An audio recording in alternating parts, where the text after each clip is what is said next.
ఎక్కడుండాలో గక్కడే ఉన్నా అని చెప్పిన కడియం శ్రీహరి చరిత్రహీనుని లెక్క నేను బీఆర్ఎస్ పార్టీకి రాజీనామా చేయలేదు, కాంగ్రెస్ పార్టీ సభ్యత్వం తీసుకోలేదని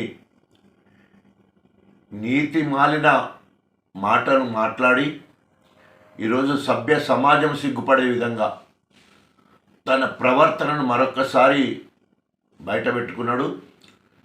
గణపురం నియోజకవర్గ ప్రజలకు నువ్వు ఏ ముఖం చూయించుకుంటావు?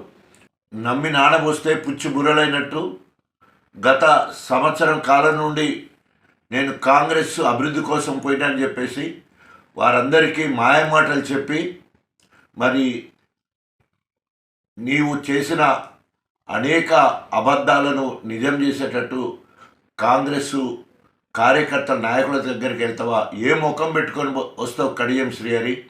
స్పీకర్ గడ్డం ప్రసాద్ కుమార్ గారు రాజ్యాంగాన్ని కూని చేయడం జరిగింది, ప్రజాస్వామ్యాన్ని అపహాస్యం చేయడం జరిగింది.